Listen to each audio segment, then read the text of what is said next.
So friends, today, January 6th, 2025, unlike 4 years ago, we saw a peaceful election certification.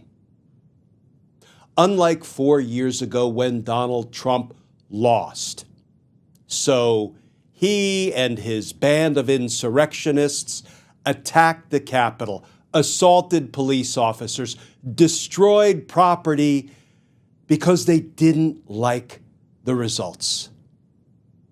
Today, Kamala Harris and the Democrats acted like adults, like patriots, like people who love and respect American democracy, win, lose, or draw.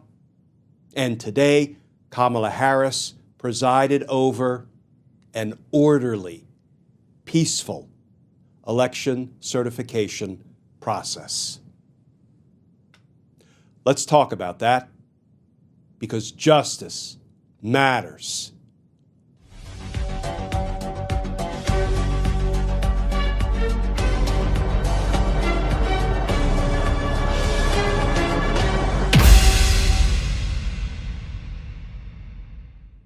Hey all, Glenn Kirshner here. So friends, on this day 4 years ago, after Donald Trump lost an election, he made sure all hell would break loose. But today, 4 years later, after he won an election, Kamala Harris and the Democrats acted like adults and patriots and peacefully certified the election's results. Let's start with the new reporting. This from ABC News. Headline: 4 years after January 6th insurrection, Kamala Harris certifies Trump's election win. And that article begins: 4 years ago, a mob of Donald Trump's supporters attacked the U.S. Capitol, sending lawmakers scrambling for safety and throwing what was traditionally a routine ceremonial process, certifying the electoral vote, into chaos. Trump later was charged criminally in an unprecedented case with an alleged scheme to overturn the results of the 2020 election, a case only recently dropped following his presidential election victory on November 5. On Monday, Trump's win was officially certified by lawmakers in a joint session of Congress. Vice President Kamala Harris, who was defeated by Trump, presided over the ceremony as president of the Senate. Monday's events marked a return to the ministerial task that had long been a subdued affair until Trump's challenge of his loss to President Joe Biden, though heightened security measures remained in place. A winter snowstorm blanketed Washington, but lawmakers forged ahead with the constitutionally mandated responsibility. The House floor was packed with lawmakers for the count, which was the final step in validating Electoral College results. This year, President Biden emphasized the importance of America's bedrock principle of a peaceful transfer of power, but urged the country to never forget what happened in 2021. This quote from President Biden, quote, "We should be proud that our democracy withstood this assault," Biden wrote in an op-ed published late Sunday by the Washington Post, "and we should be glad we will not see such a shameful attack again this year." Kamala Harris, too, called a smooth certification and transition the most important pillars of our democracy. Okay, friends, two quick observations about today's election certification. First of all, there were no objections made by any Democrats to Donald Trump serving in office again as an adjudicated insurrectionist when the plain language, the plain reading of Section 3 of the 14th Amendment seems to indicate he is disqualified from holding office. No Democrat chose to object, and there are some very smart, very accomplished constitutional scholars in the House of Representatives, folks like Jamie Raskin. So if there was a well-placed objection, one that could be successful, don't you think they would have made it? The problem is, as much as we might rail against a corrupt, conflicted, and indeed even criminal 5-justice majority on the Supreme Court, they ruled. They ruled, contrary to the language of the 14th Amendment, that in order to disqualify even an adjudicated insurrectionist, you need more.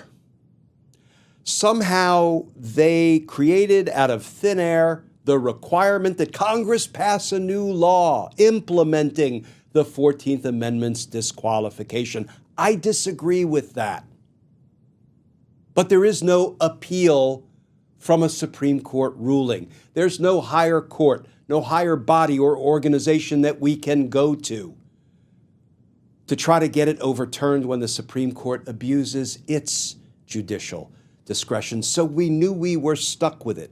There really was no path to enforce the 14th Amendment's disqualification clause, even though Donald Trump, after a trial in Colorado, was adjudicated an insurrectionist. That's what the judge found after a trial at which Donald Trump was represented, even though the Supreme Court of Colorado affirmed, agreed with the ruling, the finding that Donald Trump engaged in insurrection. And even though during the litigation at the Supreme Court did not disavow or distance itself or reject the rulings, plural, from the Colorado courts that Donald Trump was an insurrectionist, engaged in insurrection after taking an oath to support the Constitution, the Supreme Court didn't disagree with it. I might even call that an adoptive admission. The Supreme Court seemed fine with that ruling, but they said it requires more. It requires new congressional legislation.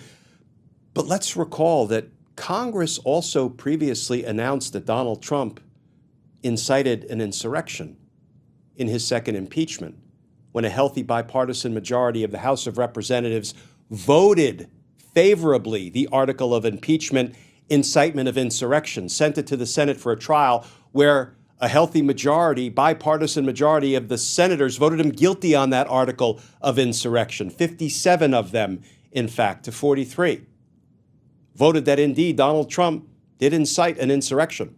Congress has spoken.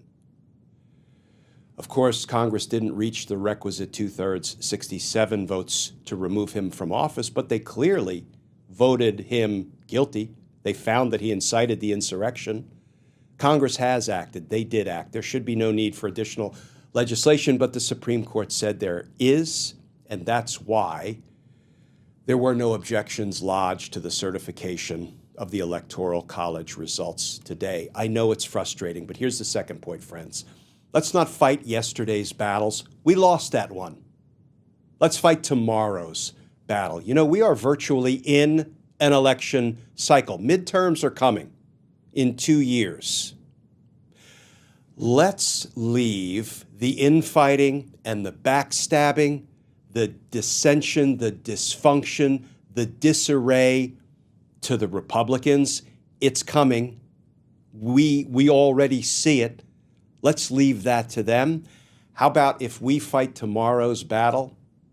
We unite, we unify, we galvanize, and we make sure we set our government right. Specifically, we set our Congress right by taking the House, by taking the Senate, by trying to get America back on track, showing a loyalty to the rule of law and the Constitution and our democracy. Because frankly, now more than ever, justice matters. Friends, as always, please stay safe. Please stay tuned. And I look forward to talking with you all again tomorrow.